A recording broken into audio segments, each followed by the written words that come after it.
جی welcome back ناظرین. جی ہم امجد صاحب جی اب بریفلی مجھے یہ بتائیں کہ ہم اس پالیسی کو جس طرح 20% اور 30%، آپ اس کو کس طرح سے دیکھ رہے ہیں کہ دیکھیں نا، میں اب بھی کہہ رہا ہوں، میں نے نیپرا میں بھی کہا تھا اور مختلف فورم پر میں نے خود سوال ریز کیا تھا کہ ایک را سائٹ ہے، اس را سائٹ کو ایڈورٹائز کیا جاتا ہے اور 6 انویسٹر آ جاتے ہیں، لیٹ اس ایزیوم کرتے ہیں، اور ان کو کہا جاتا ہے جی کہ آپ فیزیبلٹی اسٹڈی بنائیں.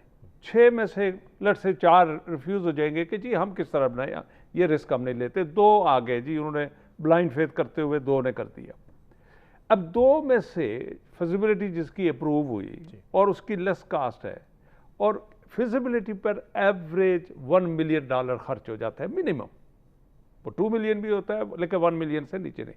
$1 ملین خرچ کر کے تو میری فیزیبلٹی اسٹڈی سے آپ کی فیزیبلٹی اسٹڈی اپروو ہو گئی، چونکہ آپ کا لیس ٹیرف ہے، لیس کاسٹ ہے. اب مجھے کہا گیا کہ جی آپ اپنے پیسے آپ سے لو، تو میں آپ کے پیچھے وہ $1 ملین لگا کر تو آپ کے پیچھے چلتا رہوں گا پورا سال. کیسے جی میرے پیسے وہ فیزیبلٹی کے دے دے.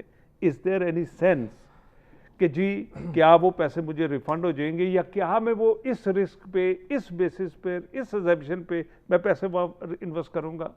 آپ نے صحیح بات کی نشاندہی کی، اور اس پالیسی کے حوالے سے ایک اور بڑی خطرناک انوملی ہے، میں اس کی وضاحت کرنا چاہوں گا. وہ ہے گورنمنٹ ٹو گورنمنٹ اگر آپ کوئی ڈیل اسٹرائک کرتے ہیں تو اس کی پرائمیسی ہوگی، یعنی اس کو آپ کاسٹ پلس ٹیرف دے سکیں گے.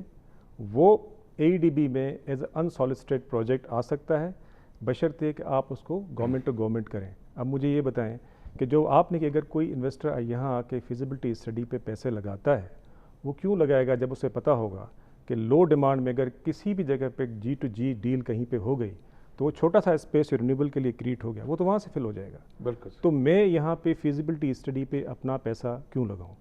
دوسری چیز یہ، اگر آپ نے ایسا کرنا بھی ہوتا ہے کہ اگر آپ چاہتے ہیں کہ جی گورنمنٹ ٹو گورنمنٹ ڈیل کی پرائمیسی ہو، اس کو کم از کم پالیسی فریم ورک کے اندر نہ ڈالیں، کیونکہ آپ نے پورے پروسیس کو مشتبہ کر دیا. آپ نے یہ بتا دیا کہ آپ ڈسکرمنیٹ کر رہے ہیں، آپ امتیاز برت رہے ہیں G2G والے اسپانسر میں اور آپ کا جو کنونشنل اسپانسر جو آ رہا ہے. پھر اس میں ایک اور بات کی گئی ہے کہ جی وہ G2G والا ٹیرف جو ہوگا وہ ہم دیکھیں گے کہ کمرشلی جو ٹیرف آئے گا اس سے کم ہونا چاہیے. تو آپ اس چیز کو مان رہے ہیں کہ پولیٹیکل بارگین کو آپ ویٹیج دے رہے ہیں، کیونکہ کنٹری ٹو کنٹری جب آپ جائیں گے آپ کہہ رہے ہیں کہ کمرشل سے نیچے ٹیرف آئے، تو اس کا مطلب ہے آپ کنٹری بارگین کو بھی مان رہے ہیں کہ جی 2 کنٹریز کے درمیان جو پولیٹیکل بارگین ہوئی اس کی سپریمیسی ہوگی.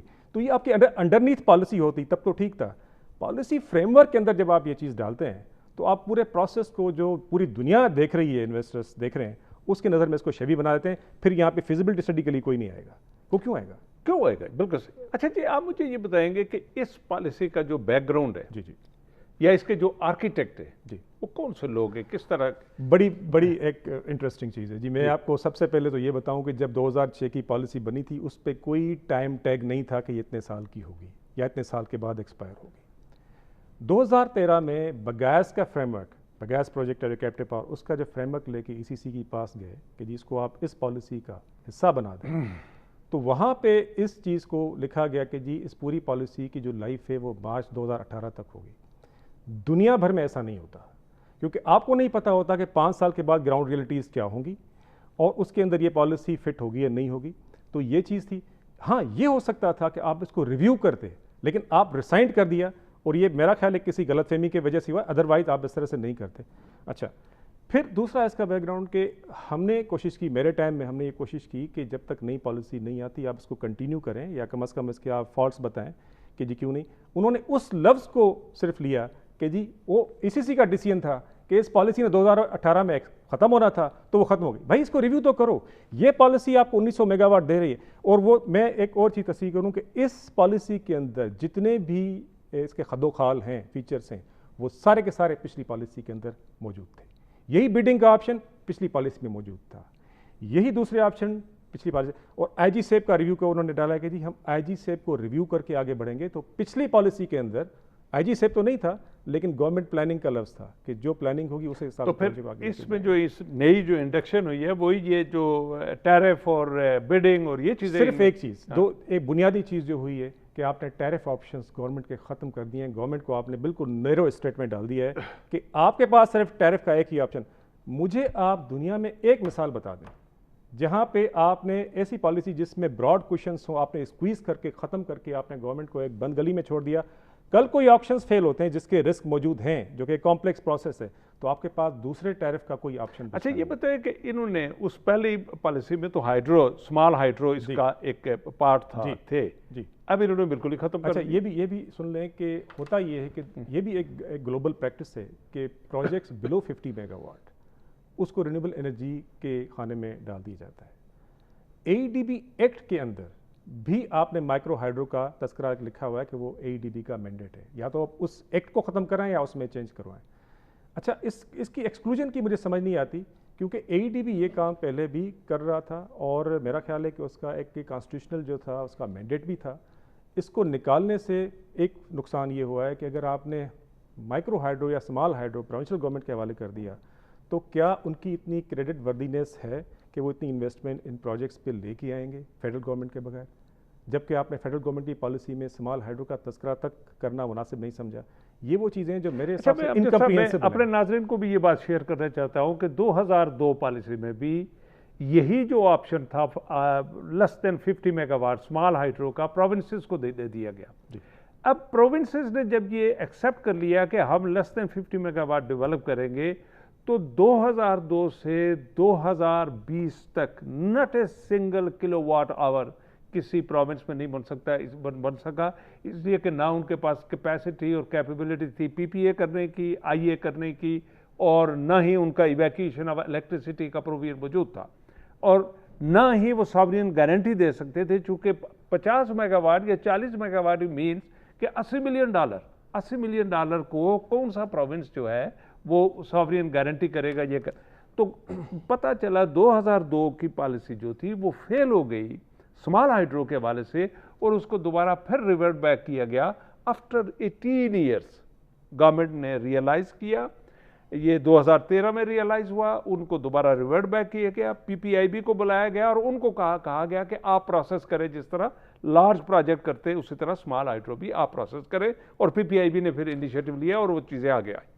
آپ کی بات کو آگے بڑھاتے ہوئے کہ پچھلی پالیسی کے اندر جو بڈنگ پروسیس تھا اس میں پروونشل گورنمنٹس کو بھی شامل کیا گیا اور ADB کو بھی اس میں ابلیت دی گئی کہ ADB یہ بڈنگ پروسیس کرے گا.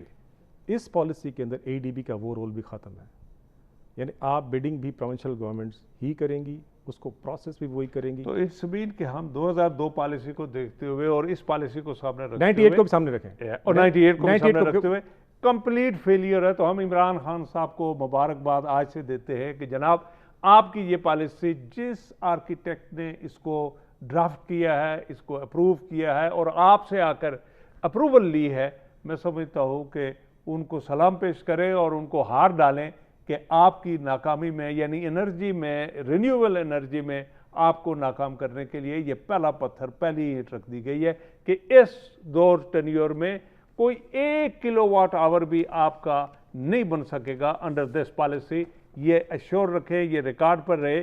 اور مجھے بتائیں جناب کہ یہ ہمارے جو سیکریٹری تھے عرفان علی صاحب, ماشاءاللہ ایک انتہائی صاحب دعا انسان تھے, بڑے عابد پرہیزگار نیک انسان تھے, اور لیکن ٹوٹل ان کا جو ایکسپیرینس ہے وہ ریوینیو ڈپارٹمنٹ سے, بیوروکریسی سے تھے, بڑے سینئر کمشنر رہے, DC رہے, اس طرح سے انرجی سے ان کا کبھی کہیں تعلق نہیں رہا. ان کی پوری CV کو دیکھ لیں تو انرجی سے ان کا کوئی تعلق نہیں رہا.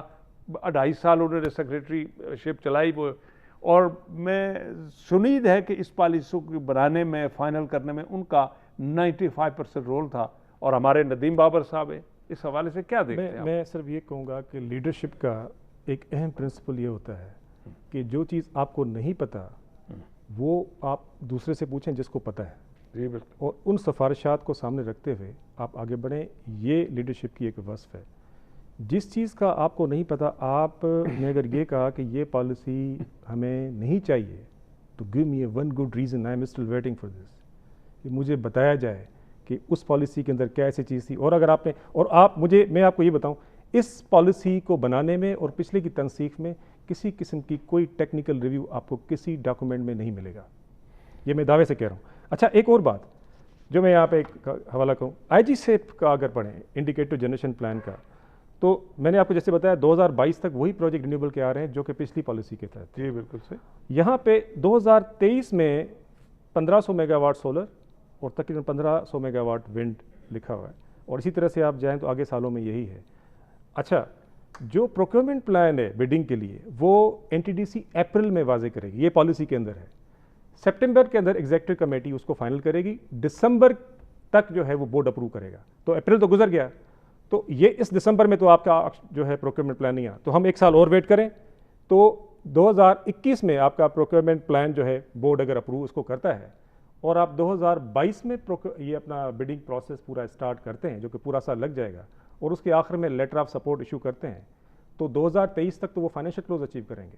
تو یہاں پہ آپ نے لکھا ہوا ہے کہ یہ کیپیسٹی آپ کے پاس یہ تو نہیں آنے والی. جی بالکل. جس اسپیڈ سے آپ جا رہے ہیں, تو یہ آپ نے ڈیمانڈ کے حساب سے کیا ہے. تو یہ اگر پروجیکٹس ٹائم پہ نہیں آئے تو ہم ایک اور انرجی شارٹ فال کی طرف بڑھ رہے ہیں کہ 3000 میگا واٹ تو آپ کو یہاں بن گیا. تو اس چیز کو بھی سامنے رکھنا چاہیے کہ یہاں پہ آپ نے جو اچھا ٹارگیٹس کے حوالے سے ٹارگیٹ لکھا گیا ہے پالیسی کے اندر 30% ہم اچیو کریں گے 2030 تک. IG سے پڑھیں تو 25% ہے. ڈیسپائٹ آپ کی اگر آپ اکنامک گروتھ جو ایگزسٹنگ ہے اس کو مان لیا جائے گورنمنٹ کے نیریٹو کو, تب بھی آپ 25% تک پہنچتے ہیں, جس میں نے پہلے سال کا بتا دیا کہ فرسٹ ایئر 2023 تک تو یہ اس بڈنگ کے تحت تو میرا نہیں خیال کہ کوئی ایک پروجیکٹ آئے گا. جی بالکل. اور اس کے علاوہ میں نے جو اچھا AEDB کے رول کی طرف جائیں, 2 جگہ پہ اس پالیسی کے اندر لکھا گیا ہے کہ AEDB will have more proactive role. کیسا پرو ایکٹیو رول؟ آپ نے اسمال ہائیڈرو اس سے نکال دیا, بڈنگ میں اس کی پرائمیسی کو ختم کر دیا, یعنی وہ پروونشل گورنمنٹ اس کی کریں گے. اس کے علاوہ کئی ایسی چیزیں ہیں, executive committee with in the board بنا دی گئی جس کی سفارشات جو ہوں گے وہ مینڈیٹری ہوں گی بورڈ کے لیے. تو یہ ساری لمیٹیشنز کو اگر آپ سامنے رکھیں تو میں نہیں سمجھتا کہ اس کا AEDB کا اب رول صرف جو ہے کوآرڈینیشن اینڈ پوسٹ آفس تک کا رہے گا. اچھا جی, اب ہم آتے اپنے اس MOU کی طرف.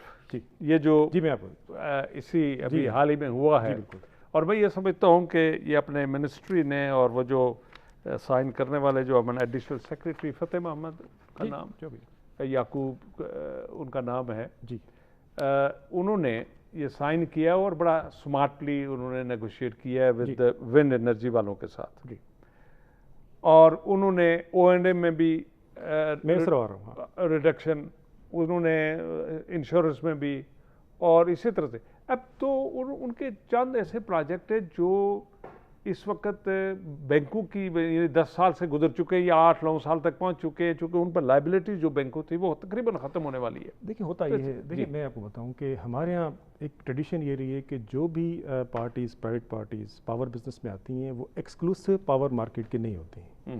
وہ ٹیکسٹائل سے ہوگا, کچھ اور انڈسٹریز ہوگی, انہوں نے اس کے ساتھ ہی 50 میگا واٹ کے دوسرے پروجیکٹس کو لے کے آ گئے. تو ان کو اپنے ان بزنس انٹرسٹ کو بھی گارڈ کرنا ہوتا ہے. 2 چیزیں, ایک تو آپ نے خود ہی مجھے بتا دیا کہ اگر آپ کے 7-8 سال پروجیکٹ کے 6-7 سال ہو گئے ہوں تو آپ اس میں سے اپنے ریٹرنس تو اچھے خاصے لے جاتے ہیں, اس کے بعد آپ اس پوزیشن میں بالکل ہوتے ہیں کہ آپ نیگوشیٹ کر کے اپنے آپ کو اسکیل ڈاؤن کر لیں کافی حد تک. اب میں اس میں جو بنیادی بات آپ نے ROE 13% تک IPPs ایگری کر گئے ہیں, O&M ایکسپینسز 20-25% تک انہوں نے سلیش کرنے کا بھی سوچ دیا. اور میں آپ کو بتاؤں کہ with the passage of time O&M بڑھتی ہے کاسٹ, لیکن ونڈ کے حساب سے میرا نہیں خیال کہ زیادہ کوئی ویریشن ہوتی ہے تو اسپانسر کو ہی نقصان ہوگا. لیکن بہرحال یہ ایک کامیابی ہے کہ آپ نے ان کے ساتھ بیٹھ کے ان کے ٹرمز کو دوبارہ آپ نے کیا اور آپ ایک ایگریمنٹ تک پہنچ گئے. لیکن اس کا ایک اور پہلو بھی ہے جس کی طرف ہمیں جانا چاہیے کہ میں باہر جب جاتا ہوں تو وہاں پہ یہاں پہ جو بھی چیز ہو رہی ہوتی ہے اس کے بارے میں کوسچنس وہاں پہ ریز ہوتے ہیں, اس کا ایکو وہاں تک پہنچتا ہے. جب بھی آپ ایک ڈیل کو رینیگوشیٹ کرتے ہیں اور اس میں آپ فورسبلی ایک امپریشن لاتے ہیں کہ آپ نے فورسبلی وہ چیز کرائی ہے, تو انویسٹرس وہ سارا سن رہا ہے باہر کہ جی یہاں پہ حالات یہ ہیں تو میں کس طرح سے مزید اس کو کروں گا. تو یہ اس کا نیگیٹو پہلو آتا ہے کہ اس کو ہم نے سامنے رکھنا چاہیے کہ ہم ڈیل اس طرح سے کریں کہ اس سے زیادہ سموک نہ اڑے کہ باہر تک اس کا خراب امپریشن نہ. اس کو میں نے تھارولی پڑھا ہے تو اس میں بڑی ون ون سچویشن کریٹ کی ہے, اور میں یہ سمجھتا ہوں کہ یہ گورنمنٹ کے جو کمیٹی بیٹھی تھی انہوں نے آرم ٹوسٹر سے کام نہیں لیا, انہوں نے بالکل اچھے پیرائے میں فرینڈلی پیرائے EPC کو انہوں نے 0.7% تک کیا ہے, اس طرح سے اور چیزیں انہوں نے کی, بہت ساری چیزیں کی, اور انہوں نے لوکل انویسٹمنٹ پہ انہوں نے کہا جی کہ 17% جی, اور 13% ROE 13% یہ ڈالرز میں, اور جو لوکل روپیز میں ہے وہ 17% ہے. لیکن اس پہ ایک اور بات انہوں نے کی, 17% کیسے کہ سپوز میں آج اگر 100 روپیہ لگاتا ہوں تو وہ اس کو جو کنسیڈر کریں گے، جو ان کے آئندہ وہ انڈیکسیشن نہیں کریں گے بلکہ وہ آج سے 148 روپیز اس کو کنسیڈر کریں گے اور اس پر میری ROE کیلکولیٹ کریں گے. یعنی 100 روپے میں نے لگایا، 48 روپیز اس پر پلس کریں گے اور اس پر 17% وہ مجھے دیں گے اور وہ لاک ہو جائے گا کمپلیٹ. اور یہ چیز جو ہے ایک ہمارے لیے اچھا ایگزامپل ہوگی کہ نیکسٹ ٹائم ہم جو بھی ڈیلز کرتے ہیں نیپرا کرے گا اس میں ان ساری چیزوں کو سامنے رکھ کے ہم کریں گے. اور میں آپ کو ایک چیز بتاؤں کہ اگر ہم کاسٹ پلس موڈ کی بات کرتے ہیں خاص طور پہ، تو اس میں بھی یہ ساری چیزیں کنسیڈر ہوتی ہیں، کمرشل سینس، کتنی کاسٹ ریڈکشن، ساری چیزیں، اور وہ مطلب 1 to 1 بیسس پہ وہ چیز ہو رہی ہوتی ہے. تو میں دوبارہ وہی کہوں گا، آکشنز ہمارے پاس الٹیمیٹ چوائس نہیں تھی جس پہ سارے انڈے ہم نے ایک ہی بیسکٹ میں رکھ دیے ہیں. وہ ہم نے میرا خیال ہے اس کی کام کیا یہاں پہ. جی اچھا، اب مجھے فائنلی سر، کیونکہ ہمارے پاس ٹائم ہے وہ ختم ہو رہا ہے، آپ اس ADB کا رول نیو پالیسی کے حوالے سے فیوچر میں کیا دیکھ رہے ہیں کہ کیا یہ جو آپ کا ڈپارٹمنٹ ہے ADB اس کی اسی طرح ایگزسٹ کرے گا یا یہ ایک اب ایسا ہی ایک پوسٹ آفس بن جائے گا اور پوسٹ آفس کا رول ادا کرے گا؟ دیکھیں، میرا خیال ہے اس کو فیکٹس پہ بات کرنی چاہیے. جی فیکٹ یہ ہے کہ ADB اب تک جتنے پروجیکٹس کیے ہیں تقریباً سارے پروجیکٹس پرائیویٹ سیکٹر کے تھرو کیے ہیں اور اس میں نان سولیسیٹیڈ انسولیسیٹیڈ موڈ میں کیے ہیں، جس میں ADB کے پاس اتھارٹی تھی کہ LOI ایشو کرے ایک پروسیس میں. وہ اب ADB کے پاس نہیں رہا. صحیح. بڈنگ پروسیس کا آپشن پہلے پرانی پالیسی میں ADB کے پاس تھا، اب پروونشل گورنمنٹ کے حوالے آپ نے کر دیا، اس کے آؤٹ کمس بھی آپ ان کے حوالے کر دیے. ADB کا رول یہاں بھی کرٹل ہو گیا، یعنی وہ اسکروٹنائز کر کے فائنل کر کے تو وہ بھی آپ نے کرٹل کر دیا. تیسری چیز انسینٹیوز مین چیز تھی جو کہ ADB کے ڈومین میں تھی، جو کہ اس پالیسی کی ضرورت مل رہی تھی، اس کو بھی آپ نے انسرٹن کر دیا کہ گورنمنٹ کبھی بھی اس کو واپس وڈرا کر سکتی ہے. اسمال ہائیڈرو کا آپشن پہلے ADB کے پاس تھا، وہ اب نہیں رہا. IG سے NTDC بنائے گا، اس میں ADB کا کوئی رول نہیں ہوگا. اچھا، جو ٹینیور فکس ہوگا پروجیکٹ کا اس میں بھی ایگزیکٹو کمیٹی رول پلے کرے گی اور اس ایگزیکٹو کمیٹی میں ایک ایڈیشنل سیکرٹری بیٹھا ہوا ہے اور اس میں صرف ADB کا ایک ریپرزنٹیٹو جائے گا، CEO ADB بھی جا سکتا ہے. تو اس سارے پس منظر میں یہ دیکھ رہا ہوں کہ ADB کا رول صرف ایگزیکٹو اتھارٹی سے زیادہ کوآرڈینیشن جو ہے لیول تک اس کو لے کے آئے ہیں، جس کا مطلب ہے کہ آپ یہاں کی بات وہاں کریں گے، وہاں کی کریں گے، آپ FBR میں جائیں گے، ایگزیمپشن کو ختم کرائیں گے، یہ آپ کے پاس رول رہ گیا.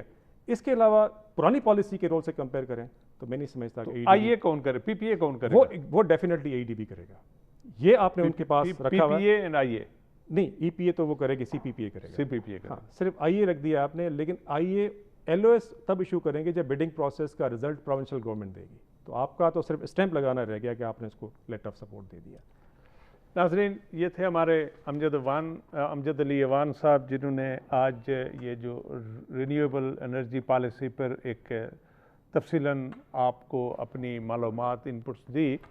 اور ہم یہ دیکھ رہے ہیں کہ آئندہ آنے والے زمانے میں، آنے والے وقت میں جس چیز کی اشد ضرورت تھی وہ ہماری رینیویبل یعنی wind energy, solar energy, small hydro, یہ اہم ترین ایریا تھا پاکستان کی انرجی کی ضروریات کو پوری کرنے کے لیے، جس کو ہم پریسائزلی نظر انداز کر رہے ہیں. اب یہ نظر انداز کیوں ہو رہا ہے یہ تو آنے والا وقت 6 مہینے بعد، 8 مہینے بعد، یہ سال بعد پتہ چلے گا.